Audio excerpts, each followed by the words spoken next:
الرحمن الرحيم الحمد لله رب العالمين بارئ الخلائق أجمعين والصلاة والسلام على جميع الأنبياء والمرسلين سيما من سمي في الآفاق بأحمد وفي الأرض بأبي القاسم محمد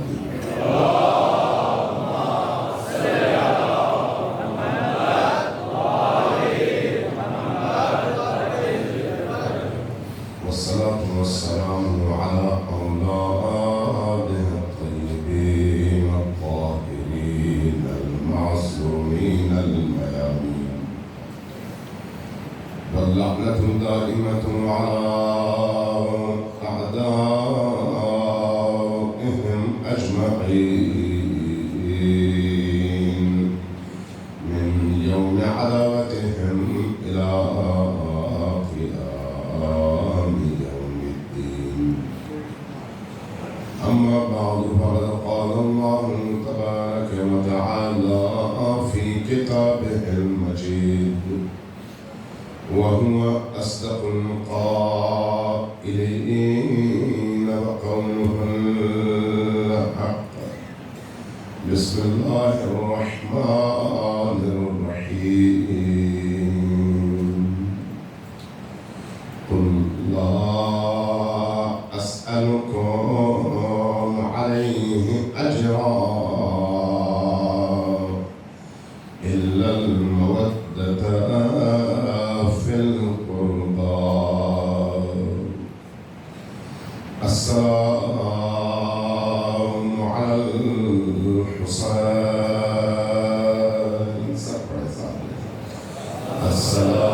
السلام على الحسين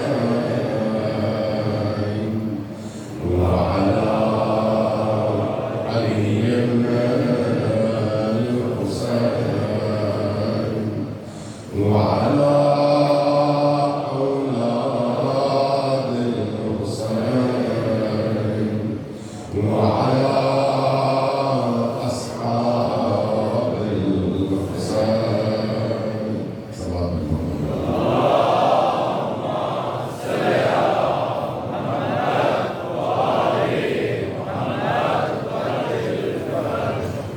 اللہ تبارک و تعالیٰ سے عاجزانہ دعا ہے کہ ہماری ان ٹوٹی پھوٹی مجالس کو اور بہت ساری ہماری خواہشات کے ساتھ مکس شدہ ہماری اس عبادت کو ہماری تمام تر نالائکیوں کے باوجود وہ اپنے کرم سے اہل البیت علیہ السلام کی رحمت کے واسطے سے اپنی بارگاہ میں قبول فرمائے اور ہم سب کے قلوب کو حسین ابن علی سے جوڑ دے۔ عزیزان، یہ مجالس اللہ کی طرف سے بہت بڑا انعام ہے اور اس انعام کے پیچھے حسین ابن علی کا پاکیزہ خون شامل ہے۔ یہ مجالس انسان کے زندہ ہونے کا اور اس کو زندہ کرنے کا سبب ہے۔ یہ مجالس انسان کے اندر موجود کدورتوں کو ختم کرنے کا سبب ہے۔ یہ مجالس انسان کی عبادات میں لذت اور وہ کیفیت جو مطلوب ہے اس کو پیدا کرنے کا سبب ہے۔ اس لیے ان مجالس کے ذریعے سے جب ہمارے دل نور اہل البیت سے منور اور پاکیزہ ہوتے ہیں تو اس پاکیزگی کے نتیجے میں انسان اپنے رب کی بارگاہ میں بہتر طور پر حاضری دے سکتا ہے۔ تو اس کی ان مجالس کا جو اثر ہم پر ہونا چاہیے یا جو اثر ہمیں قبول کرنا چاہیے اس کی طرف یقینی طور پر آپ سب کی توجہ ہے۔ اس مجلس میں بھی اس وقت بھی میں جتنا دیکھ رہا ہوں ماشاءاللہ اللہ کا جتنا شکر ادا کیا جائے کم ہے کہ 80% جوان ہے، 80% جوان اس سے بہتر نعمت دنیا میں اور کوئی ہے کہ جوانوں کے دلوں کو کوئی محفل حسین ابن علی سے جوڑ دے؟ جوانوں کے دل، چونکہ جوان کسی بھی قوم کا سرمایہ ہوتا ہے، اور اگر کسی قوم کے جوان صالح ہوں، اگر کسی قوم کے جوان باشعور ہوں، اگر کسی قوم کے جوانوں کے اندر زندگی کی حرارت موجود ہو، اگر کسی قوم کے جوانوں کی زندگی میں ان کا ہدف، ان کی زندگی کا مقصود معین ہو، تو وہ قوم ہمیشہ دوسروں کی نسبت بہت آگے ہوتی ہے، اور دوسری قومیں ہمیشہ ان کو دیکھ کر یا رشک کرتی ہیں یا حسد کرتی ہیں۔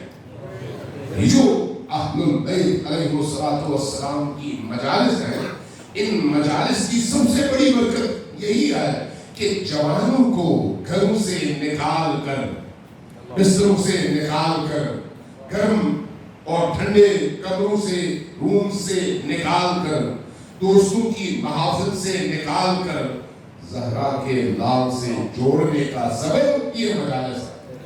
اور یہ کوئی چھوٹی نعمت نہیں ہے، چھوٹی نعمت نہیں ہے۔ اس لیے ان مجالس میں آنے کے بعد ہمیں صرف لفظی کی طرف نہیں آنا چاہیے، صرف ان چیزوں کی طرف نہیں جانا چاہیے جو بعض اوقات ہماری ذہنی عیاشی کا باعث تو بنے، لیکن اہل البیت کے حوالے سے جو وہ چاہتے ہیں اس طرف ہم قدم نہ اٹھا سکیں۔ اس لیے اگر ان مجالس سے کوئی شخص جو آتا ہے، منبر پر بیٹھتا ہے، وہ بھی، اور جو سنتے ہیں وہ بھی، اگر دو ایسی باتیں سن سکیں اور اس پر عمل کر سکیں جن کے نتیجے میں وہ گزشتہ دن کی نسبت 2 قدم زیادہ حسین ابن علی کے قریب تر پہنچے، تو مجلس کا مقصد حاصل ہو جاتا ہے۔ سلام علیہ محمد والے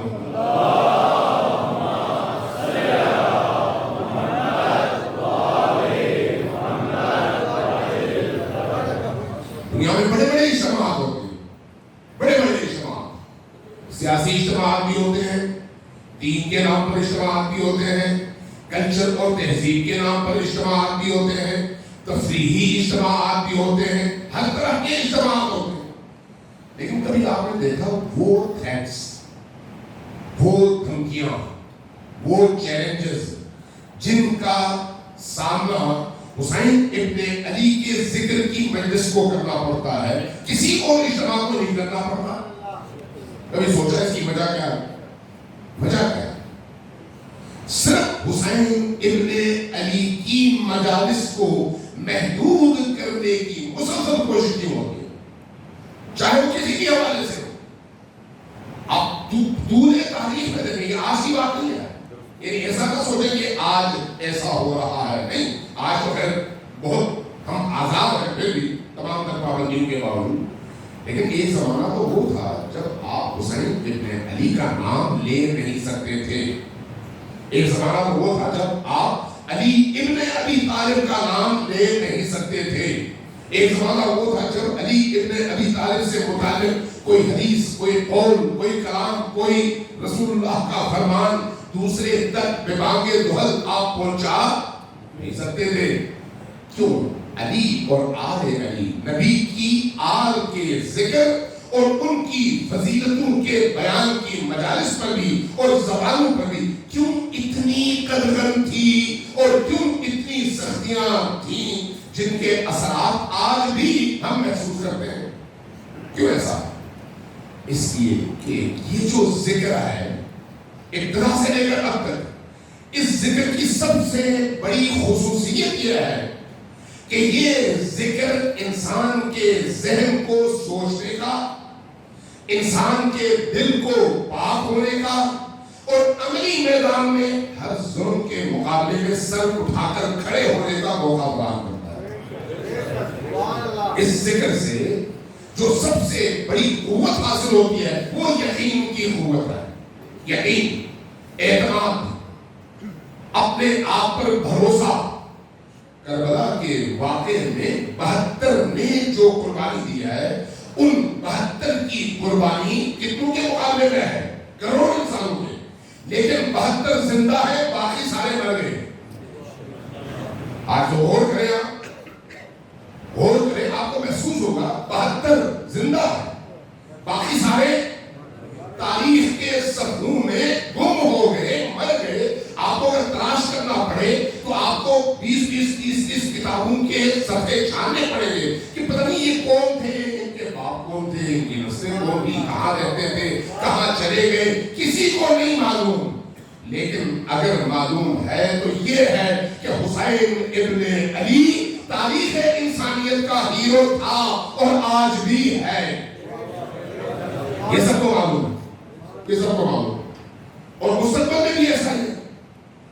یہ اللہ کا نظام ہے. ایک دفعہ ہم دیکھتے ہیں تاریخ کے اعتبار سے، بھی تاریخ میں یہ واقعہ ہوا، اس کے بعد یہ واقعہ ہوا، اس کے بعد یہ واقعہ ہوا، فلان خلیفہ آیا، فلان بادشاہ آیا، فلان حکمران آیا، اس کے بعد فلان آیا، اس کے بعد فلان آیا، فلان نے یہ کام کیا، اس کے بعد والے نے یہ کام کیا، اس کے بعد والے نے یہ کام کیا. یہ تاریخی پس منظر ہے. لیکن آپ جانتے ہیں کہ کائنات میں پتا بھی ہلتا ہے تو ارادے خدا کے بغیر نہیں ہلتا.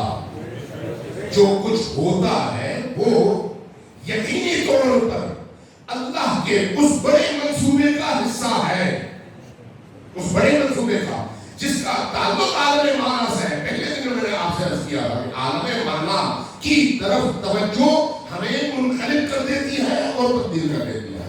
ہم صرف ظواہر کو نہ دیکھیں، ظواہر کو نہ دیکھیں.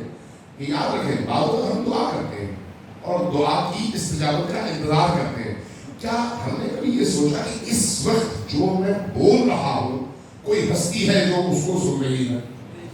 اس وقت جو میں بولنا چاہتا ہوں کوئی ہستی ہے جو میرے ذہن میں ڈال رہی ہے؟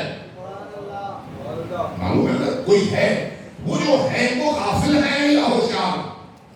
وہ غافل نہیں ہے، وہ ہوشیار ہے. اس لیے اس ہوشیار باشعور ہستی کا جو نمائندہ اس عالم میں موجود ہے وہ بھی اسی کی انہی صفات کا مظہر ہے، اور کائنات میں مخلوق کے درمیان باشعور بھی ہے اور ہوشیار بھی ہے.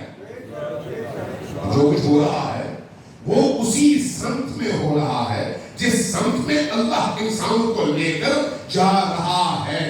لیکن انہی انسانوں میں سے کچھ اس کے منتخب ہیں. وہ جو منتخب ہیں انہیں وہ آزما بھی رہا ہے اور تربیت بھی کر رہا ہے. آزمائش انہی مشکلات کے نتیجے میں ہے جنہیں آپ اپنے ارد گرد ملک کے اندر بھی اور ملک سے باہر بھی محسوس کرتے ہیں. اور اس کے نتیجے میں جو تربیت ہے، اس تربیت کے لیے جس ماحول اور جس انوائرمنٹ کی ضرورت ہے وہ بھی اسی حجت خدا کے رستے پر قائم انہی مجالس کے ذریعے سے ہے. یہ مجالس اس حوالے سے ہماری معنوی تربیت کا ذریعہ ہے. اس لیے آپ یہ دیکھیں امام اثر جب ظہور فرمائیں گے تو امام کے ظہور کے موقع پر امام کی زبان پر ایک جملہ ہوگا. آپ نے اکثر ہمارے خطبہ سے علماء سے سنا ہوگا اور کتابوں میں پڑھا ہوگا کہ امام جب اپنا تعارف کروائیں گے تو کیا کروائیں گے؟ کسی کے ذہن میں ہے کہ امام اپنا جب تعارف کروائیں گے تو کیا تعارف کروائیں گے؟ اپنا تعارف کروائیں گے میں اس حسین کا بیٹا ہوں جس کو کربلا میں بھوکا پیاسا شہید کیا گیا. میں اس حسین کا بیٹا ہوں جس کا لباس بھی چھینا گیا اور اتارا گیا. میں اس حسین کا بیٹا ہوں جس کی لاش کو گھوڑوں کے سنوں تلے پامال کیا گیا. یہ جو اپنا تعارف ہے، تعارف کس حوالے سے ہے؟ حسین ابن علی کے حوالے سے. اس کا مطلب یہ ہے کہ اللہ نے بندوبست ایسا کیا ہے کہ آنے والے وقت میں انہی مجالس کے ذریعے سے، یاد رکھیں میں جو عرض کر رہا ہوں، انہی مجالس کے ذریعے سے، انہی ذکر کی محافل کے ذریعے سے حسین ابن علی کا نام کائنات کے گوشے گوشے تک، کونے کونے تک پہنچے گا. اور جب امام کا ظہور ہوگا تو لوگ امام کو نہیں پہچانتے ہوں گے لیکن حسین کو پہچانتے ہوں گے. تب انہیں پتا چلے گا کہ یہ جس شخصیت نے امامت اور خروج اور ظہور کا دعویٰ کیا ہے یہ اسی حسین کے بیٹے ہیں جن کا نام ہم سنتے آئے ہیں. حسین کو پہچانے والے لوگ ہوں گے تو حسین کو ایسے ہی تو نہیں لوگ پہچانیں گے. کیسے پہچانیں گے؟ انہی مجالس کے ذریعے سے، انہی مجالس کے ذریعے سے. اور ان مجالس کے ذریعے سے اگر حسین ابن علی کو پہچانیں گے تو پھر یہ جو اتنے سارے پروپیگنڈے ہیں آپ کے خلاف، اتنا سارا آپ کا چہرہ مسخ کرنے کی کوشش ہے پوری دنیا کے اندر اور پاکستان میں بالخصوص. آپ کو بہت اچھی طرح سے اس بات کا اندازہ ہوگا. میں چونکہ پورے پاکستان میں ہر قصبے، تحصیل، ضلع سارا سال سفر پہ جانا پڑتا ہے، تو میں قریب سے جب دیکھتا ہوں تو محسوس کرتا ہوں کہ لوگوں کے اندر کتنی نفرت بھری گئی ہے. کتنی نفرت. وہ نفرت کیوں بھری گئی ہے؟ تاکہ لوگ حسین سے دور ہو جائیں، اہل البیت سے دور ہو جائیں. پرانے زمانے میں ٹیکنیکس اور تھی اور آج ٹیکنیکس اور ہے. لہذا وہ دور بھی ایک ایسا دور تھا جس میں جب کوئی شخص علی ابن ابی طالب کے حوالے سے نبی کی کوئی حدیث بیان کرنا چاہتا تو پہلے ساتھ والے کو آزماتا، پھر اس کے بعد دروازے بند کر کے اس کے کان میں کہتا کہ علی کے بارے میں نبی نے یہ فرمایا تھا. وہ بھی ایک دور تھا. آج وہ دور نہیں ہے، لیکن دلوں میں کجی، دماغوں میں گمراہی اور لوگوں کے ذہنوں اور قلوب کو اہل البیت سے دور کرنے کے لیے بڑے بڑے منصوبے بھی اور اس کے لیے پیسہ بھی. وہ کیوں؟ ان سارے اہتمامات کی وجہ کیا ہے؟ ایک سب سے بنیادی وجہ ہے، ایک وجہ. وہ کیا ہے؟ حسین ابن علی کا جب ذکر آئے گا تو انسان کی عقل سوچنے پر مجبور ہو جائے گی. جب سوچنے پر مجبور ہو جائے گی تو وہ کبھی بھی ایسا انسان جو حسین کو پہچانتا ہوگا ظالم اور ظالمانہ نظام کے مقابلے میں خاموش نہیں رہے گا. اور یہ سب کچھ کون کر رہا ہے؟ وہی ظالمانہ نظام، وہی ظالمانہ نظام. آپ نے ایسی تحریریں اور ایسی تحقیقات پڑھی ہوگی. میں نے پڑھی ہے، سنی نہیں، پڑھی ہے. اس لیے یہ عرض کر رہا ہوں کہ مکتب اہل البیت کو جن دو چیزوں نے ہمیشہ قوت دیا ہے اور جان دی ہے، ان میں ایک عزاداری سید الشہداء اور اس کی روح اور اس کی معنویت ہے، اور دوسرا اسی معنویت سے استفادہ کرتے ہوئے وہ مراجع اعظام اور رہبریت کا نظام ہے جس نے اس سارے قافلے کو ایک لڑی میں پرو کر پوری دنیا کے سامنے ایک امت کے طور پر، ایک طاقت کے طور پر پیش کیا ہے اور یہ بتایا ہے کہ جب تک حسین کا نام ہے اس کے نام لیوا بھی اپنی سانس کے آخری مرحلے اور اپنے خون کے آخری قطرے تک میدان میں کھڑے رہیں گے. یہی کربلا کا درس دیا ہے. یہ ایک چیلنج ہے دنیا کے لیے. چیلنج اس لیے آپ دیکھتے ہیں ابھی گزشتہ کچھ عرصے سے پاکستان کے اندر آپ کی بیوروکریسی، آپ کی سول انتظامیہ، آپ کے ادارے سب لگے ہیں کسی طرح سے ان کو محدود کیا جائے. میں ان دنوں مسلسل دیکھ رہا ہوں پاکستان کے مختلف علاقوں میں عزاداری پر پابندی، گھروں کی عزاداریوں پر پابندی، جلوس پر پابندی. پوچھو تو کہا جاتا ہے اوپر سے آ رہا ہے. کیوں آ رہا ہے؟ اس لیے کہ نقص امن کا خطرہ ہے. قانون تو جواب میں کہتے ہیں قانون یہ ہے کہ نئی عزاداری کہیں پر نہیں ہوگی، جو پرانی ہوگی اسی کو ہم اجازت دیں گے. اور جس نے نئی عزاداری کا انعقاد کرنا ہے وہ کیا کرے؟ وہ درخواست دے. جو لوگ درخواست دیتے ہیں ان کو کہا جاتا ہے اجازت نہیں ہے. اور جو لوگ درخواست دیے بغیر عزاداری اپنے گھر میں، اپنی مسجدوں میں، اپنی نئی امام بارگاہ میں منعقد کرنا چاہتے ہیں، فوراً FIR کرتی ہے، لوگ اٹھا لیے جاتے ہیں. کب تک اور کیسے عزاداری سید الشہداء کو روکا جا سکتا ہے؟ سید الشہداء کی عزاداری فطرت انسانی کا تقاضا ہے اور تشیع کی روح ہے. بظاہر تو مجلسوں پر پابندی لگے گی، لیکن یہ وہ طاقت ہے، ادھر دباؤ گے ادھر نکلے گا، ادھر دباؤ گے ادھر نکلے گا. ظاہر ضرور ہوگا اور اپنے اثرات بھی دکھائے گا. اور اس کے نتائج آپ دیکھ رہے ہیں. مجھے کچھ عرصے سے پہلے اس طرح کا کوئی تصور پاکستان میں نہیں تھا. یہ جو مشی شروع ہوئی کسی نے اس کو انیشیٹ تو نہیں کیا. لوگوں نے سیکھا، لوگوں نے سمجھا. تم ہمارے گھر کے 100 بندوں 50 بندوں کی مجلس پر اگر پابند لگاؤ گے تو پورا شہر مشی کی صورت میں حسین کا پرچم لے کر میدان میں نکلے گا اور بتائے گا کہ ہم اس حسین کے راہی ہیں. یہ کیا ہے؟ یہ انسانوں کا طبیعی اور نیچرل رد عمل ہے. نیچرل رد عمل. اور اس وقت یہی ہو رہا ہے. نئی کالونیاں بن رہی ہیں, نئی آبادیوں میں اضافہ ہوتا چلا جا رہا ہے, نئی مسجدیں بن رہی ہیں, نئی عمارتیں بن رہی ہیں, دیہاتوں میں بھی, قصبوں میں بھی, چھوٹے شہروں میں بھی, بڑے شہروں میں بھی. لیکن اداکاری ایسے ہی پر پابندی کس لیے؟ کوئی قانون ہے نہیں.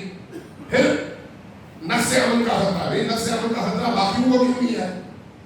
اس کا مطلب یہ ہے کہ ہمیں دو حوالوں سے کانشس اور ہوشیار رہنے کی ضرورت. ایک یہ کہ کسی بھی صورت میں جو آپ کا حق ہے آئینی طور پر اور قانونی طور پر, اس حق سے ایک لمحے کے لیے پیچھے نہ ہٹیں. ایک لمحے کے لیے. جیسے جیسے آپ پیچھے ہٹیں گے ویسے ویسے آپ کا دشمن آگے بڑھتا چلا جائے گا.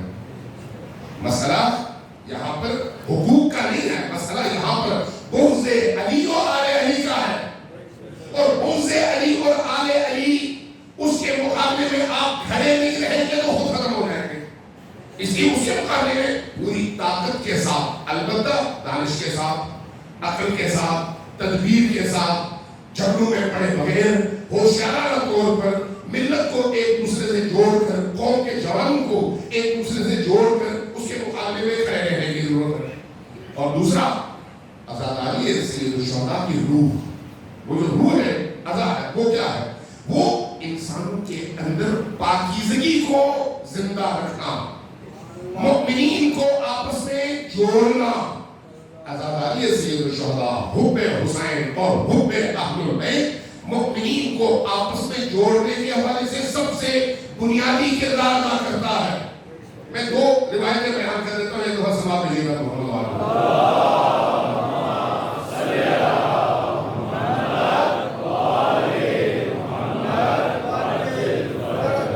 ایک دفعہ پھر ذرا شروعات کیجیے گا.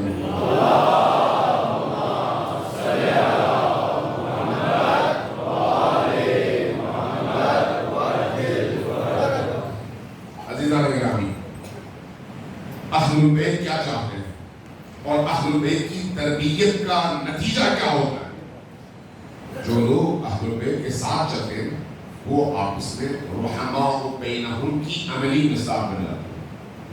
رحماء بینہم کی عملی مصداق. کربلا اس کی سب سے بڑی دلیل ہے. کربلا میں جتنے بھی لوگ ہیں امام حسین کے ساتھ, ان کے بیہیویئرز دیکھیں آپ, ان کا اخلاق دیکھیں. جان پہلے میں دوں, میرے بعد دوسرا دے. یہ کس طرح کا جذبہ ہے؟ معلوم بتا کوئی بات نہیں, سب کچھ تباہ و برباد ہو جائے, بس میں حسین کے سائے میں رہوں. یہ کیسا جذبہ ہے؟ آزاداری سید الشہداء کی ایک خصوصیت ہے. وہ خصوصیت کیا ہے؟ شہداء کے تذکرے کے نتیجے میں آپ کو 61 ہجری والے امام سے رہنمائی لیتے ہوئے, شعور لیتے ہوئے 2023 کے امام زمان سے جوڑنا. توجہ ہے میں کیا کہہ رہا ہوں؟ 61 ہجری میں امام تھے امام حسین.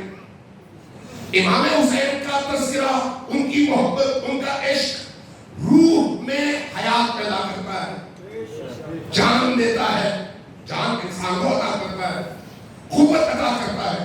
اس قوت کا فائدہ اٹھا کر اس امام سے شرف ہونا, آج کے امام کی معیت میں ان کے پرچم تلے کھڑے ہونے کے لیے. یہ جو آج کا امام ہے,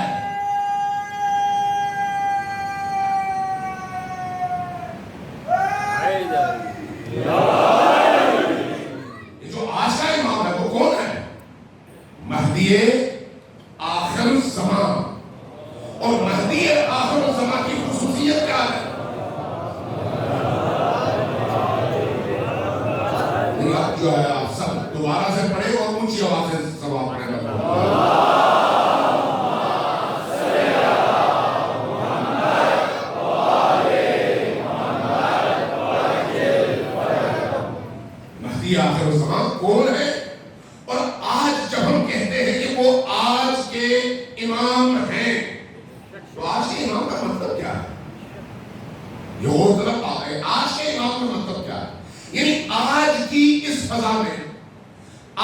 کی ان مخلوقات میں، آج کی اس عالم انسانیت میں ان کا کوئی رول ہے یا نہیں ہے؟ یہ ہے سب سے بڑا سوال۔ میرا خیال ہے میں اس پر اگر بات شروع کر دوں تو شاید بات تمام نہ ہو سکے، اس لیے کوشش کروں گا کل رات اس موضوع کے حوالے سے ایک ایسا نقطہ آپ کی خدمت میں بیان کروں جس سے ہمیں ایک نئی زندگی محسوس ہو اپنے اندر۔ لیکن آج کے لیے چند باتیں ضرور عرض کروں گا۔ سب بات دیجیے گا محمد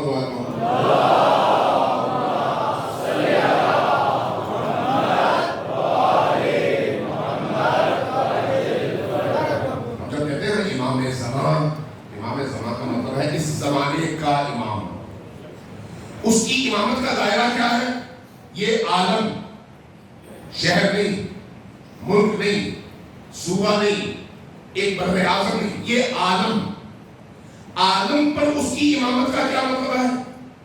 کائنات میں اللہ کے اس نظام میں جتنی بھی موجودات ہیں ان تمام موجودات کی حیات کا محور زمانے کے امام کا وجود ہے۔ ان تمام موجودات کی، اور خود ان کی ہستی کیسی ہے؟ روز جمعہ، کل جمعہ ہے، صبح جب آپ نماز فجر پڑھیں تو مفاتیح کھولیں، دو چیزیں اس کو روٹین میں اپنی زندگی کا حصہ بنا لیں۔ ایک تو یہ کہ ہر روز کی جو دعا ائمہ سے منقول ہے وہ دعا ضرور پڑھیں۔ ہر روز کی ایک دعا ہے وہ ضرور پڑھیں، کیونکہ وہ آپ کی تربیت، آپ کی فکری تربیت، آپ کی معنوی تربیت، آپ کے اندر کی روح کو پاکیزہ اور تر و تازہ کرنے میں بڑا مؤثر کردار ادا کرتی ہے وہ دعا، چونکہ اس دل سے مخصوص دعا ہے۔ اور دوسری، امام میں ہر دن کی ایک زیارت ہے، ہفتے کے 7 دن ہیں، 7 زیارتیں ہیں۔ ان 7 زیارتوں میں بعض دن کسی ایک امام اور ایک معصوم سے منسوب ہے کہ وہ صرف انہی کے لیے ہے، اور بعض اس دن 2 یا 3 یا 4 ائمہ کے لیے مخصوص ہے، معصوم کے لیے مخصوص ہے۔ اس لیے ہر دن کی مخصوص ہے، ایک دن کی اگلے دن نہیں، جس دن کے لیے مخصوص ہے اسی دن۔ تو اس لیے یہ اگر آپ پڑھیں تو ہر روز یہ 2 چیزیں ضرور اپنی زندگی کا حصہ بنا لیں، ان 2 چیزوں کو۔ اب کل جمعہ ہے، جمعہ کس کا دن ہے؟ جمعہ امام زمان کا دن ہے، امام زمان۔ اس لیے یہ کہا گیا ہے دعاؤں میں بھی، احادیث میں بھی کہ جمعے کو امام عصر کا ظہور ہوگا، دن وہ جمعے کا ہوگا۔ اس لیے یہ دن جمعہ ہے اور جمعہ سید الایام ہے۔ اسی سید الایام جمعے کے دن کی جو دعا ہے، اس دعا کے ساتھ جو زیارت ہے، وہ زیارت کس کی ہے؟ وہ امام زمان کی ہے۔ امام زمان کی اس زیارت کو آپ پڑھیں، چند فکریں ہی ہیں، لمبی چھوٹی زیارت تو نہیں ہے، چند فکریں۔ ان میں سے دوسرا تیسرا فکرہ یہ ہے، السلام علیک یا عین اللہ فی خلقہ، میرا سلام ہو اے اللہ کی وہ حجت جو اللہ کی اس مخلوق میں، اس عالم میں اللہ کی آنکھ ہے۔ ہم امیر المومنین کو ید اللہ کہتے ہیں، ہم امیر المومنین کو عین اللہ کہتے ہیں۔ یہ جو ید اللہ اور عین اللہ جیسی صفات ہم امیر المومنین امام علی ابن ابی طالب کے لیے احادیث میں پڑھتے ہیں، وہ احادیث آج سے 1500 سال پہلے کے لوگوں کے لیے تھی۔ آج کا جو امام ہے وہ علی ابن ابی طالب نہیں، مہدی آخر الزمان ہے۔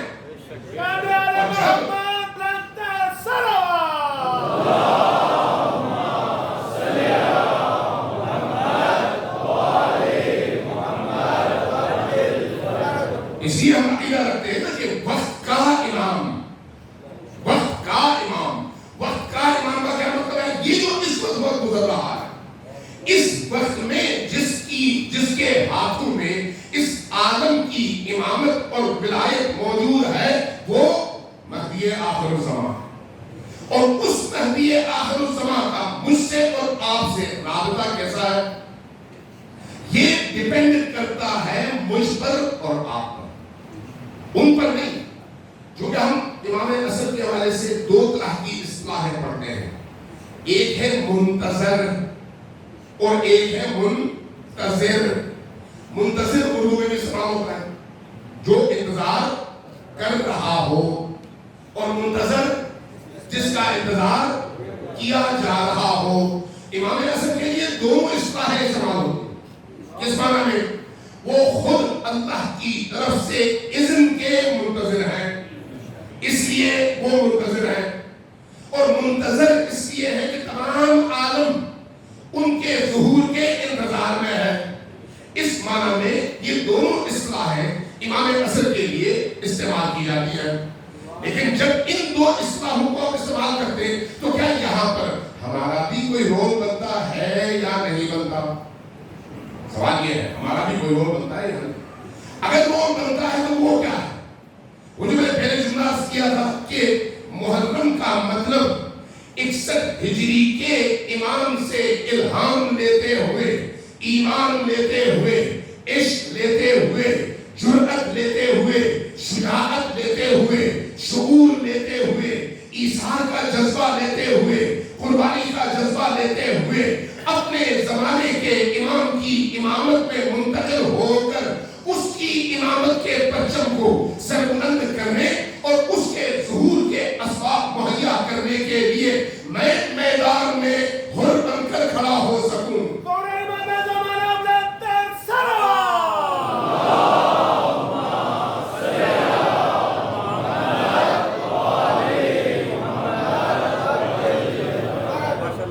شرط کیا ہے؟ پہلی اس کی شرط یہ ہے کہ دلوں کو جوڑو. ایک بندہ پہاڑی پر بیٹھ کر 100 سال عبادت کرے، وہ اس کی اپنی ذاتی زندگی ہے، اجتماع کو اسے کوئی فائدہ نہیں ہے. اور اسلام اجتماع کی بات کرتا ہے. امیر المومنین کی اپنی روش دیکھیں، امام حسین کو دیکھیں، امام حسن کو دیکھیں. امیر المومنین سے جب سقیفہ کا مسئلہ ہوا، بعض لوگوں نے آ کر کہا کہ امیر المومنین آپ نے اپنے حق کے دفاع کے لیے تلوار نہیں اٹھائی. ایک جملہ نقل ہوا ہے بعض احادیث کی کتب میں، فرمایا کہ اگر مجھے 7 بندے مل جاتے تو میں اپنے حق کے حصول کے لیے تلوار نکالتا. 7 کیا مطلب ہے اس کا؟ انڈیویجولی 2 بندے آئے امیر المومنین کی بارگاہ میں، 2 بندے کہا یا امیر المومنین ہم آپ کا ساتھ دینے کو تیار ہیں. ہمارا کوئی فائدہ ہو نہیں، تاکہ جب تک اجتماع نہ آئے، اس لیے کہ انسانی معاشرے کے اندر تبدیلی کے لیے جس چیز کی سب سے زیادہ ضرورت ہے وہ اجتماعی شعور ہے.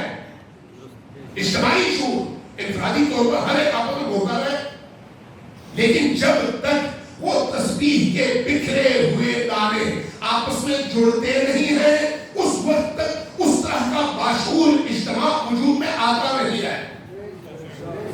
اس لیے وہ حضرت زہرا سلام اللہ علیہا کا ایک واقعہ بڑا عجیب ہے.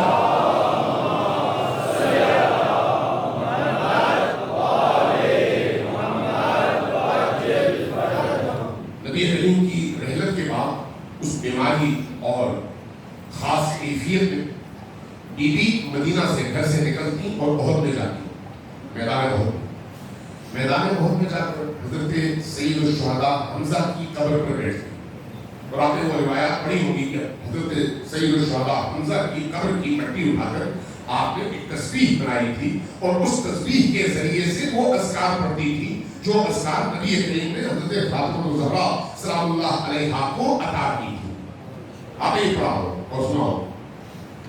ایک دن احد کے میدان میں جا کر وہاں پر دعا فرمائی تھی. ایک صحابی آیا، ابن عامر غالباً روایات میں ہوتا، عرض کیا جانب رسول اللہ، کیا واقعی رسول کریم نے علی کی خلافت کا اعلان کیا تھا اور ان کو اپنا خلیفہ بنایا تھا؟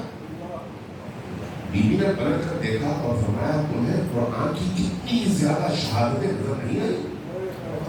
کیا تم خدیر کے میدان میں نہیں تھے؟ کہا کہ تھا تو صحیح. تو کہا وہاں پر تم پر ثابت نہیں ہوا؟ کہا کہ اچھا یہ بتائیے کہ اگر واقعی خلافت علی ابن ابی طالب کا حق تھا تو پھر علی نے اپنے خلافت کے حصول کے لیے تلوار کیوں نہیں نکالی؟ تلوار نکالتے تو ہم سب ساتھ ہوتے. بی بی عالم نے ایک عجیب جملہ ارشاد فرمایا. یہ جملہ وہی جملہ ہے جس کا پیچھے تعلق وہی سے ہے. وہی سے اگر اتصال نہ ہو تو ایسا جملہ زبان سے کبھی نہیں نکلتا. کیا فرمایا؟ فرمایا دیکھو امام کا وجود معاشرے کے اندر کعبے کی طرح سے ہوتا ہے. امام کا وجود کعبے کی طرح سے ہوتا ہے. کعبہ لوگوں کے گھروں میں نہیں جاتا، لوگوں کو کعبے کی طرف آنا پڑتا ہے.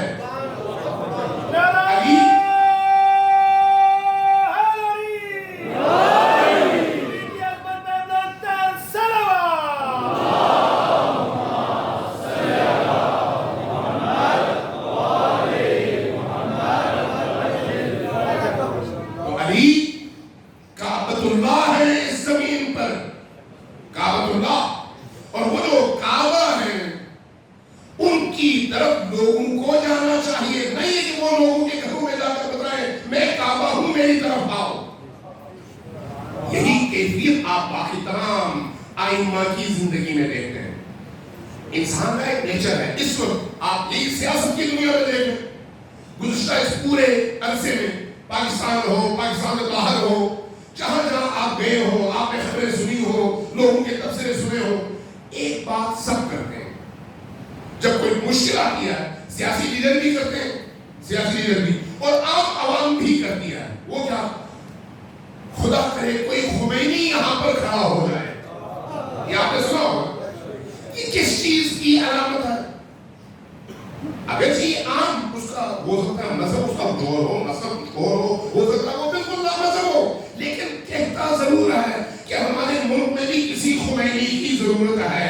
یعنی یہ وہ ضرورت ہے جو فطرت انسانی کی آواز ہے، فطرت انسانی کی. اور خمینی سے مراد یعنی وہ منجی، وہ نجات دہندہ، وہ عادل حکمران، وہ ایسا لیڈر جو اپنے کردار میں پاکیزہ ہو اور لوگوں کے درد کو سمجھتا ہو اور لوگ اس کی طرف جائیں، وہ رہبری کرے، ظلم کا خاتمہ کرے اور عدل نافذ کرے. فطرت انسانی ہے، یہ فطرت انسانی ہے. اسی فطرت انسانی کے تحت امام مہدی برحق کے ظہور کی راہیں رفتہ رفتہ آمادہ ہوتی ہیں اور آہستہ آہستہ ذہن اس طرف متوجہ ہوتے ہیں. میں ایک بہت بڑے نام لوں تو آپ سب جانیں گے، بہت بڑے عالم، ان کا ایک بہت بڑا سینٹر ہے، بہت بڑی لائبریری ہے، اور خود دارالندوہ انڈیا سے وابستہ ہے اور اپنے آپ کو ندوی لکھتے ہیں اور پڑھے لکھے آدمی. ایک دن ان کے یہاں کوئی محفل تھی، ہم شریک تھے، تو محفل کے بعد گفتگو میں کہنے لگے کہ اللہ ایک کام کرے. مفتی عجیب فرمائیے، کہا کہ اس معاشرے کو جس چیز کی ضرورت ہے وہ پاکیزہ راہبری، رہنمائی اور ہادی کی ضرورت ہے. چاہے اس کا نام آپ خلیفہ رکھیں، چاہے امام رکھیں، کوئی فرق نہیں پڑتا. آپ امام ہی کے نام پر کھڑے ہوں، امام کے نام پر، اور اس امامت کے نظریے کو زندہ کریں. آج کا یہ جو مجبور معاشرہ ہے وہ آپ کے ساتھ کھڑا ہو جائے گا. دیوبندی آ گئے، کیا مطلب ہے اس کا؟ کہ وہ انسان کے ضمیر کی آواز ہے کہ جب ظلم حد سے بڑھ جائے تو اس ظلم کی دیواروں کو توڑنا ہر انسان کے ضمیر کی اندر کی آواز ہے، اور اسی آواز پر لبیک وہ کہتا ہے جو زمین پر اللہ کا کعبہ کہلاتا ہے. امام حسن، یہ ضرورت کہاں ہے؟ ان کے ہاں یا عوام میں؟ عوام میں شعوری طور پر آہستہ آہستہ یہ جو پیاس، یہ جو بےتابی، یہ جو اضطراب ہے، اس میں اضافہ جیسے جیسے ہوتا چلا جائے گا ویسے ویسے انسانوں کو اس امام ہادی اور رہنما کی ضرورت شدت سے محسوس ہوتی چلی جائے گی، یہاں تک کہ جب لوگوں کے دل و دماغ بھر جائیں تو اس موقع پر جب ان کی طرف سے اعلان ہوگا میں آیا ہوں تو ساری دنیا کھڑی ہو جائے گی، ہم آپ کا ساتھ دینے کو تیار ہیں. یہ وہی تربیت بھی ہے اور شعور بھی ہے کہ شعور کے اس سفر میں انسان اسی منزل کی طرف جا رہا ہے. لیکن جب مکتب کہتا ہے تو مکتب اس عوامی جنگٹے اور اجتماع کو مخاطب نہیں کرتا. مکتب کہتا ہے ان کے درمیان ایسے جوان ہونے چاہیے، ایسے لوگ ہونے چاہیے جو ایمان کے لحاظ سے اس معیار پر ہو جس معیار پر حسین ابن علی کے ساتھیوں نے اپنی جوانی قربان کر کے بتایا کہ ہم جیسے ساتھی اللہ نے حسین ابن علی کو دیے ہیں۔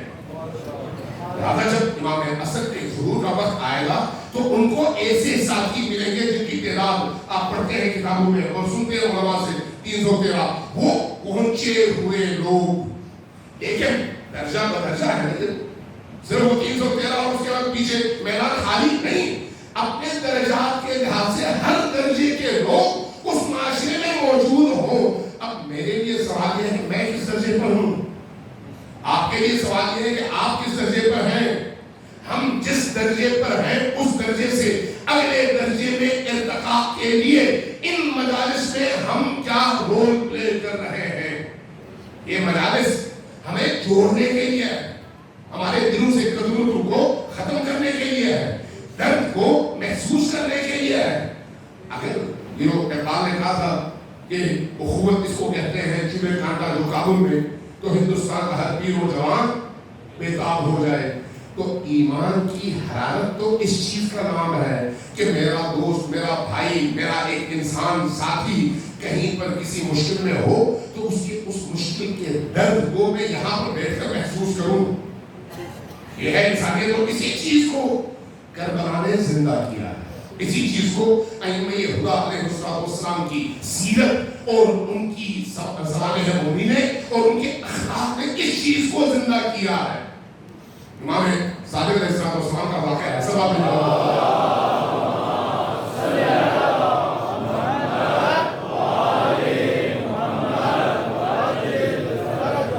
احواز سے ایک شخص آیا، احواز مدینہ میں، عرض کیا کہ رسول اللہ میں احواز میں رہتا ہوں، وہاں کا جو حاکم ہے وہ آپ کا مرید ہے، میری ماہانہ کمائی اتنی ہے 10,000 روپیہ، لیکن انہوں نے کسی کیلکولیشن کی غلطی کی وجہ سے مجھ پر جو ٹیکس لگایا ہے گورنمنٹ نے وہ بھی 10,000 درہم، اور اگر میں یہ ان کو دوں تو میرے پاس تو کچھ نہیں بچتا، آپ سفارش کیجیے کہ میری اس مشکل کو وہ حل کریں۔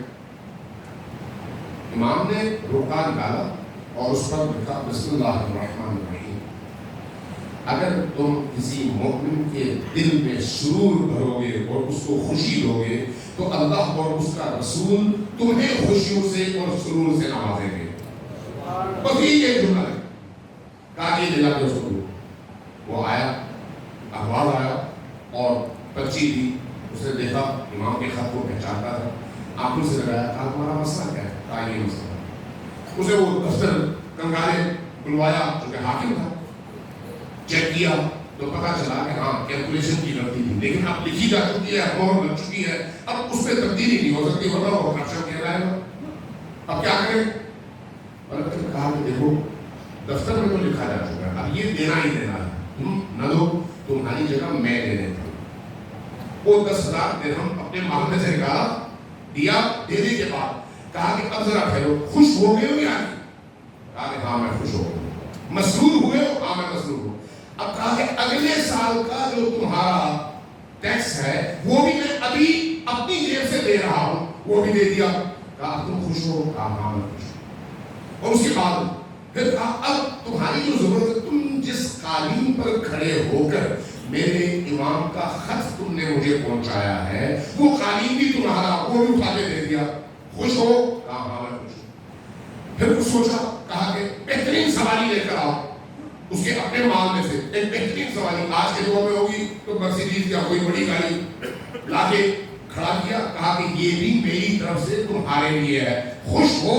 کہا ہاں میں خوش ہوں۔ ماتھا چوما اس کو رخصت کیا، تو واپس آئے، چلے گئے مدینہ امام کی بارگاہ۔ امام نے پھر پوچھا کیا ہوا؟ عرض کیا یا رسول اللہ یوں ہوا، وہ بتاتے چلے جا رہے ہیں اور امام خوش ہوتے چلے جا رہے ہیں۔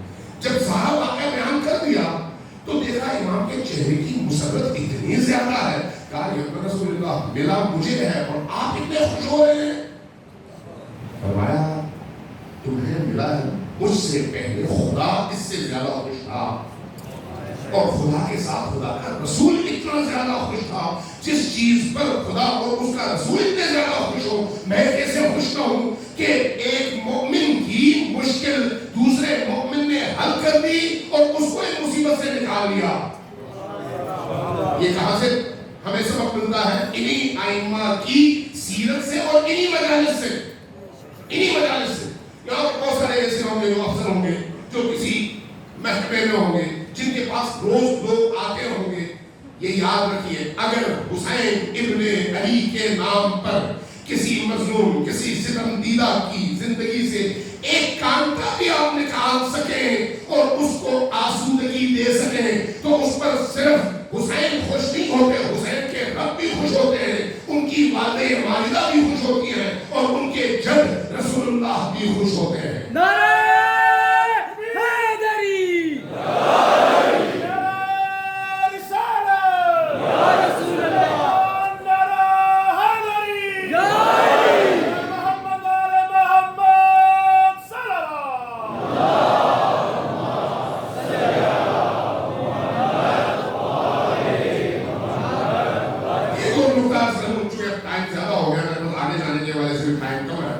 لیکن بحث اور گفتگو ایسی ہے کہ میں سمجھتا ہوں کہ ہم سب کو ضرورت ہے, ہم سب کو. بابا ہم جیسے لوگ یعنی جن کے سروں میں ماما ہوتا ہے یا مرد ہوتا ہے, جب ممبر پہ آتے ہیں لوگ عزت دیتے ہیں, توقیر دیتے ہیں, تو اس کے بعد جب آپ اترتے ہیں تو گویا آپ کا سر باقیوں سے 2 گز اونچا ہوتا ہے اور سینہ تان کے ایسے جیسے باقی جو کیڑے مکوڑے ہیں آپ اس طرح سے مغرور ہو جاتے ہیں. اور یہی چیز عہدہ بھی کر دیتی ہے, عہدے میں بھی یہ نشہ موجود ہے. یہی چیز پیسہ بھی کرتی ہے, پیسہ آئے تو انسان اسی طرح کی صورتحال کا شکار ہو جاتا ہے. یہی چیز ایک اچھی گاڑی آ جائے تو اس پر بیٹھنے کے بعد چھوٹی گاڑیاں ہو, سائیکل پر موٹر سائیکل پر لوگ کیڑے مکوڑے لگنے لگتے ہیں. یہ انسان کے اندر کی وہ بیماریاں ہیں. یہ جو عزاداری کی مجلس ہے یہاں پر اس طرح کا بڑا اور اس طرح کا چھوٹا سب حسین کی نگاہ میں برابر ہیں, اور عزیز وہ ہے جس کا دل اتنا جتنا زیادہ پاکیزہ ہے. اس لیے یہ مجالس دلوں کی پاکیزگی کا ذریعہ ہے.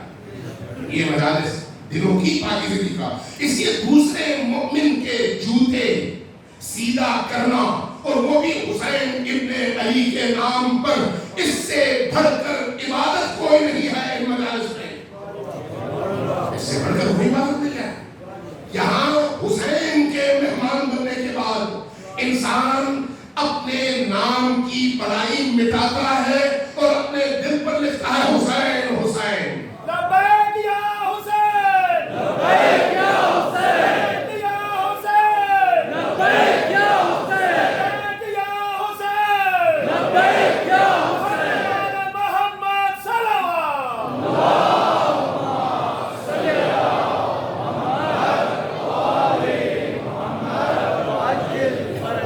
آپ نے علی ابن یقین کا نام سنا ہوگا. علی ابن یقین ائمہ میں سے 2 اماموں کے بڑے قریبی شاگرد بھی ہیں اور معتمد بھی ہیں جن پر اعتماد ہو. اور بعض روایات ہماری ہیں حدیث جو کہتی ہے کہ علی ابن یقین بہشتی نورانی چہرے کا حامل ہے, کوئی معمولی شخصیت نہیں ہے. علی ابن یقین آئے مدینہ, امام کی بارگاہ ہے, امام صادق علیہ السلام کا دور ہے, اور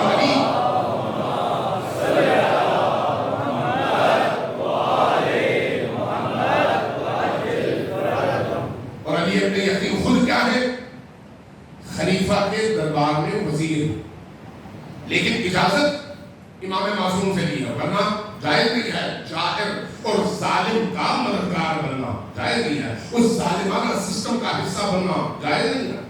لیکن امام نے اجازت دی ہے کہ وہاں پر رہتے ہوئے ان مظلوم انسانوں کی مدد کرو, اہل ایمان کی مدد کرو, مسلمانوں کی مدد کرو.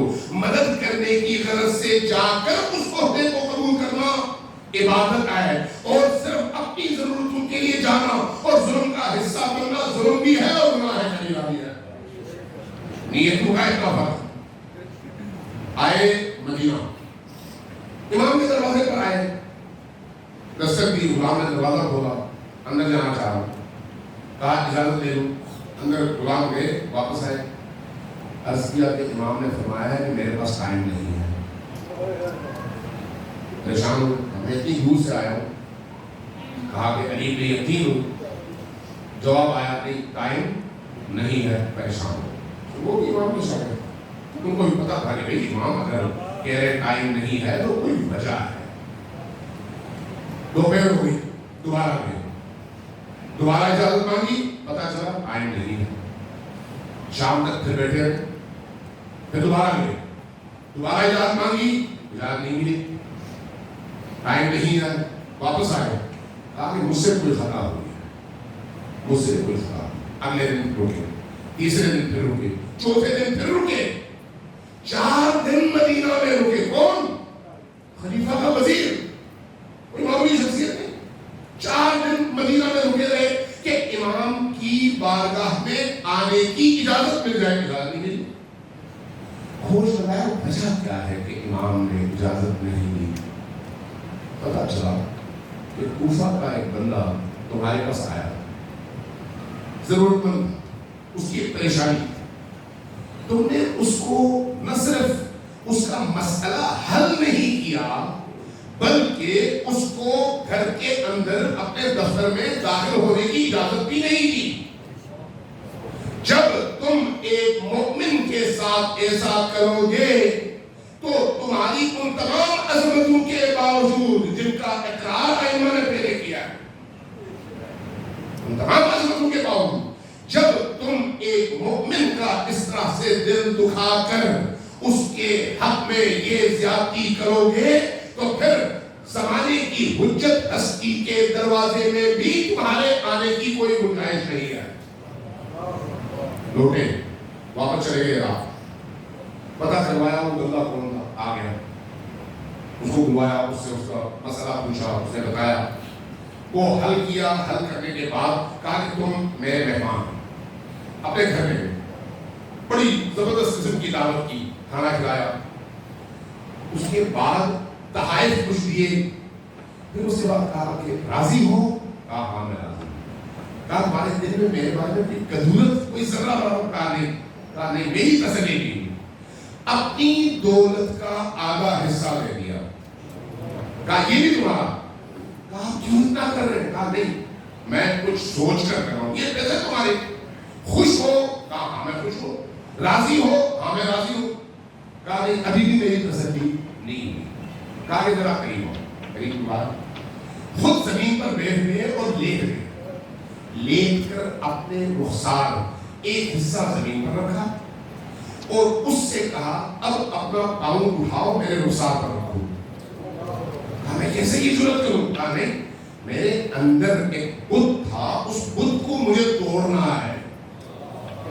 جس بت نے مجھے ایک مومن کی دلازاری پر اکسایا ہے اس بت کو توڑنا ضروری ہے. آؤ پاؤں میرے چہرے پر رکھو. نہیں مانا.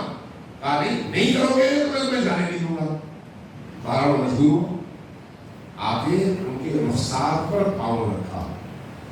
اس کے بعد اٹھے. کہا اب راضی ہو. کہا ہاں میں راضی ہوں.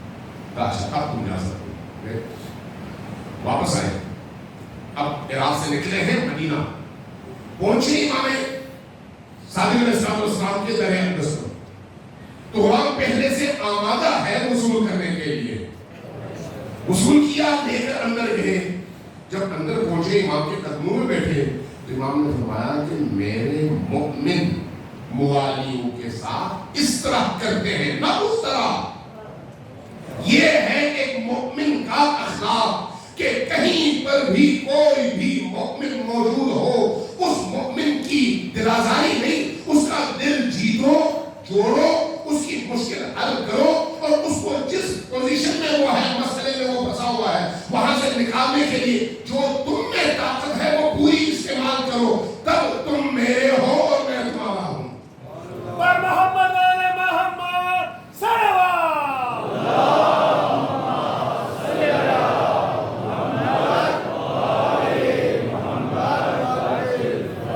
جو محرم ہے آج کل یہ ایام ان ایام میں امام حسین علیہ السلام کے نام پر کھلانا سیکھیں چاہے کہیں پر بھی ہو. اور جس کو آپ کھلائیں نا اپنے گھر میں فرض کریں کوئی دیکھ پکا لیتے ہیں آپ اور مزدوروں کو ارد گرد کے لوگوں کو جو گھروں والے ہیں جو روز مرغن غذائیں کھاتے ہیں ان کو کھلانے کی چلنا ضرورت نہیں ہے. وہ بیچارے جن کو کھانے کو نہیں ملتا, جوس نہیں ملتا, جن کو اچھی چیزیں نہیں ملتی, صبح سے شام تک اس دھوپ میں گرمی میں محنت کرتے ہیں, چاہے ان کا تعلق کہیں سے بھی ہو, ان کو بلائیں, ان کے پاس جائیں, ان کو کھلائیں, ان کو پلائیں, لیکن یہ کہہ کر پلائیں کہ یہ حسین ابن علی کی طرف سے ہے. نعرہ حیدری. یہ حسین ابن علی کی طرف سے ہے. کیوں؟ ان کے دلوں میں حسین کی محبت پیدا ہوگی. اور اگر کسی ایک بندے کے دل میں آپ نے حسین ابن علی کی محبت اس طرح سے پیدا کی, عشق اس طرح سے پیدا کیا, تو آپ چند قدم حسین ابن علی کی طرف آگے بڑھ گئے. جواب دیجیے محمد وعلیہ محمد.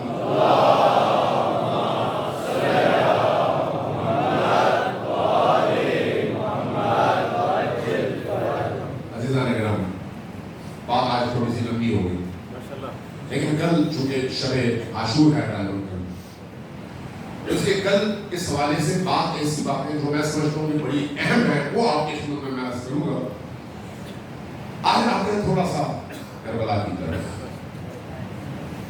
ایسی راتیں ہیں, جیسے جیسے یہ ایام گزرتے چلے جاتے ہیں, جیسے جیسے شہادت کی راتیں قریب آتی چلی جاتی ہیں, انسان کا دل بوجھل ہوتا چلا جاتا ہے, وزن بڑھتا چلا جاتا ہے, غم کی کیفیت میں اضافہ ہوتا چلا جاتا ہے. ایک ایسا غم ہے جو 1400 سال پہلے کا ہے, لیکن اب بھی زندہ ہے, اور صرف زندہ نہیں ہے, بلکہ انسان اس غم کو جب محسوس کرتا ہے تو تڑپتا ہے. اور یہ غم عجیب ہے, انسان کو اتنا بڑا کر دیتا ہے, اتنا بڑا کر دیتا ہے کہ کوئی اور چیز انسان کو اتنا بڑا نہیں کر سکتی. یہ غم اتنا بڑا کر دیتا ہے. میں نے واقعہ خود اپنی آنکھوں سے دیکھا, اور اس کے نظائر, اس کی مثالیں پھر بڑی دیکھی, اور پڑھا بھی اور سنا بھی. دو قبیلوں میں جنگ ہوئی, آپس میں ایک دوسرے سے دشمنی. ایک قبیلے نے دوسرے قبیلے کے ایک جوان کو مار دیا, مارنے والے کو جیل ہو گئی. ابھی نہیں دنوں کی بات, جیل ہو گئی, وہ جیل میں چلا گیا. ابین کے ایام میں ساری دنیا سے اور خود عراق کے کونے کونے سے زائرین اب رخ کر رہے ہیں کربلا. اب یہاں پر سڑک کے دونوں اطراف میں زائرین حسین کے استقبال کے لیے تمام قبائل کے سردار اپنے ساتھ کھانے اور مختلف قسم کی چیزیں لے کر حاضر ہیں, اور ان کی روایت ہے کہ زائر حسین کے قدموں کی خاک میں شفا ہے. اور یہ حقیقت آپ اندازہ لگا رہے ہیں کہ زائر حسین کے قدموں میں جو تاثیر ہے, قدموں کی خاک میں, اگر زائر کی یہ تاثیر ہے تو جس کی زیارت کی وجہ سے ہے وہ کہاں پر ہے, وہ کہاں پر ہے. کل اگر ہو سکے تو بعض آیات اعظام کا واقعہ بیان کروں گا. ابھی اس ماحول میں شام کو, جب شام ہوتی ہے عراق کے سفر میں, کربلا کے سفر میں, اربین کے اس پورے مشی میں, تو لوگ راتوں میں استراحت کرتے ہیں. آپ بھی بہت اچھی طرح جانتے ہیں. تو جب رات ہوتی ہے تو مختلف لوگ سڑک کے کنارے کھڑے ہوتے ہیں کہ بھئی آپ ہمارے گھر آئیں. غالباً اربین کی رات تھی, زائرین کے بالکل آخری حصے کی آمد آمد. تو آخر میں کچھ زائر بچ گئے, آگے. اب سڑک کے اس طرف اور اس طرف دونوں قبائل ہیں. ادھر والے قبیلے نے دعوت دی اور یہ سارے زائر ادھر چلے گئے. ادھر والوں کے پاس کوئی نہیں تھا. انہوں نے جا کے ان سے کہا کہ یہ زائر ہمیں دے دیں, عوام کو نہیں دے سکتے. خدا کے واسطے, رسول کے واسطے, حسین ابن علی کا, اللہ نے ہمیں زائر کی صورت میں, زائر حسین کی صورت میں یہ نعمت عطا کی, ہم آپ کو نہیں دے سکتے. تو یہ جو قبیلہ تھا یہ مقتول کا قبیلہ تھا اور وہ قاتل کا قبیلہ ہے. انہوں نے آ کر کہا ایک کام کرو. کہا کیا؟ میں اپنے بیٹے کا قتل بخش دیتا ہوں, آپ یہ زائر مجھے دے دیں, میں آپ کے بیٹے کو جیل سے رہائی دلوا دیتا ہوں, وہ آزاد ہو جائے گا اور مجھے حسین کا زائر مل جائے گا. مجھے بتائیں یہ عشق کہاں ملتا ہے, یہ عشق کہاں ملتا ہے. دنیا کی تاریخ میں، انسانیت کی تاریخ میں ایسی کوئی مثال آپ کو ملتی ہے؟ یہ کہاں سے آیا ہے؟ یہ خون حسین کی تاثیر ہے، یہ خون حسین کی تاثیر ہے۔ اور اس لیے یہ ایام جیسے جیسے قریب تر آتے چلے جاتے ہیں، جس کے دل میں نورانیت ہوتی ہے وہ اس سے متاثر ہوتا چلا جاتا ہے۔ آج اس حوالے سے حضرت قاسم کی رات ہے، بعض جگہوں میں حضرت قاسم کی مناتے ہیں اور بعض جگہوں میں بعض دیگر شخصیات کی۔ یہاں پر چونکہ حضرت قاسم کے مسائل کا کہا گیا تو اس کے میں چند جملے قاسم بن حسن کے حوالے سے عرض کرتا ہوں۔ میں جب امام حسن مجتبی کی تاریخ دیکھ رہا تھا تو عام طور پر مسائل میں صرف حضرت قاسم پر ہی فوکس کیا جاتا ہے، لیکن میں نے دیکھا کہ حضرت قاسم کی جو مظلومیت ہے اس سے پہلے امام حسن کی جو مظلومیت ہے وہ مظلومیت باقی کسی اور جگہ نہیں نظر آتی۔ عجیب مظلومیت ہے، عجیب مظلومیت ہے۔ امام حسین علیہ السلام کو رباب جیسی زوجہ ملی جو شہادت حسین کے بعد کبھی سائے میں نہیں بیٹھی، ہمیشہ دھوپ میں بیٹھتی تھی اور روتی تھی، کہتی تھی مجھ سے حسین جدا ہو گیا، میں کیسے سائے میں بیٹھوں۔ لیکن اس کے مقابلے میں حضرت امام حسن کو جو زوجہ ملی وہ کون ہے؟ وہ جو خود اپنے شوہر کو زہر پلا رہی ہے۔ کتنی بڑی مظلومیت ہے۔ گھر کے اندر بھی وہ مظلوم امام محفوظ۔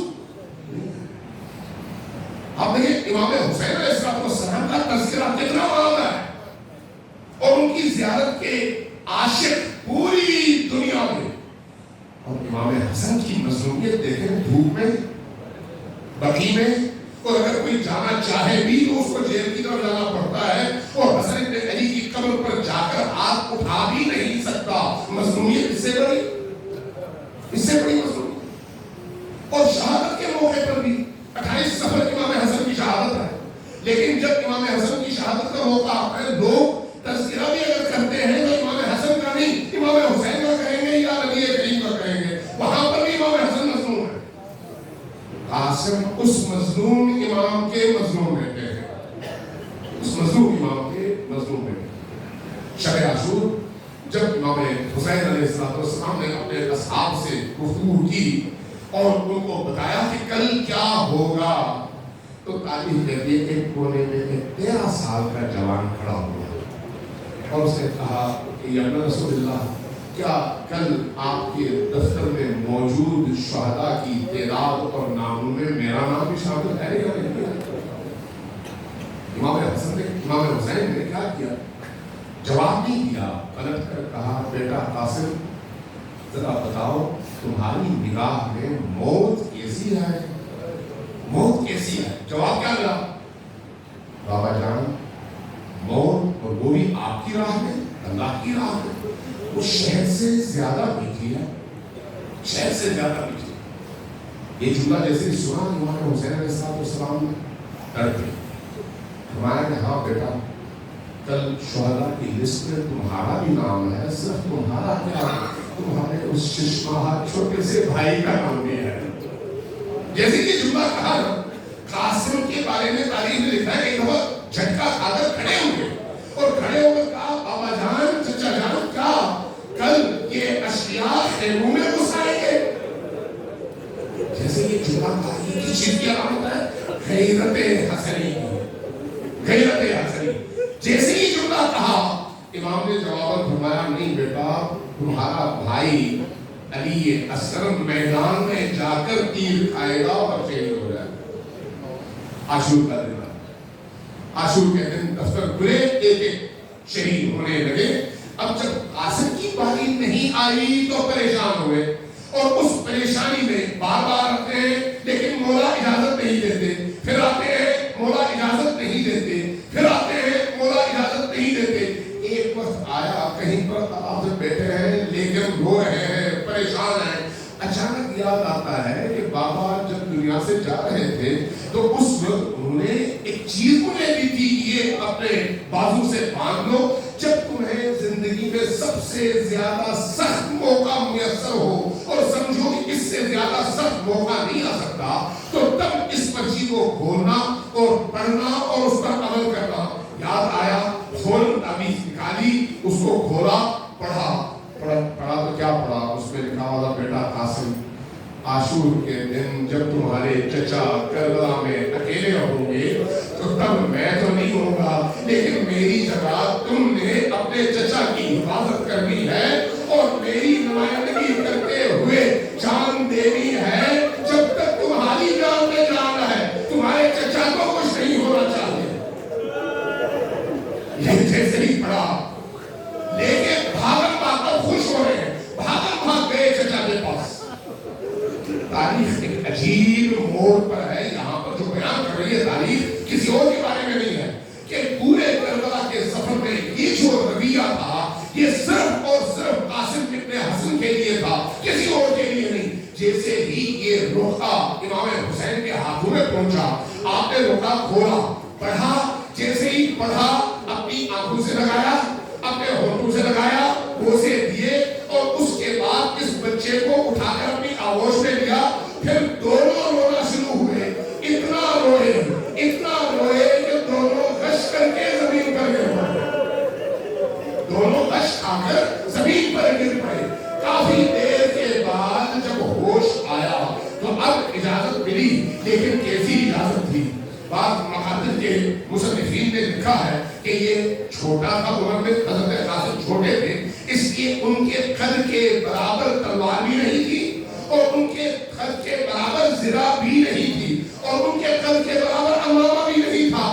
اس لیے جب ان کو تیار کیا جا رہا تھا تو امام حسین علیہ السلام نے امامہ آدھا ان کے سر پر باندھا اور آدھا ان کے چہرے پر پہن لیا، اور انہوں نے جو جوتا پہنا ہوا تھا اس کا بھی ایک تسمہ کھلا ہوا تھا۔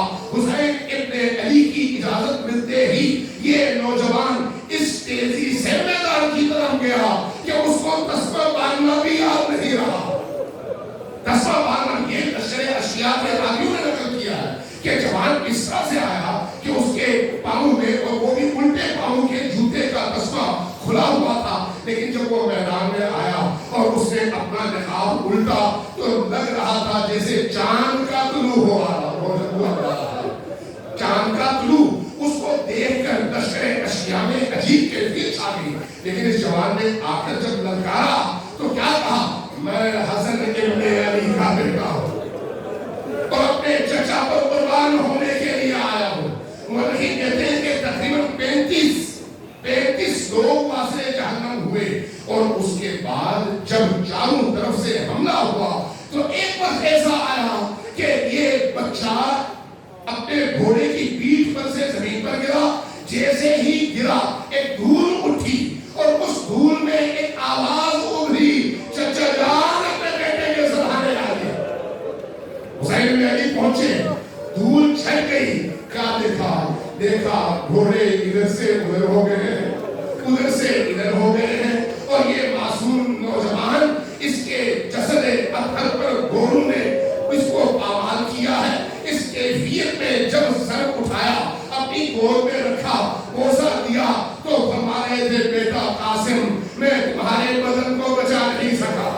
اب اس بچے کو اپنے سینے سے لگا کر جب آ رہے تھے تو مورخین لکھتے ہیں کہ اس نوجوان کے پاؤں زمین پر لکیر بناتے جا رہے تھے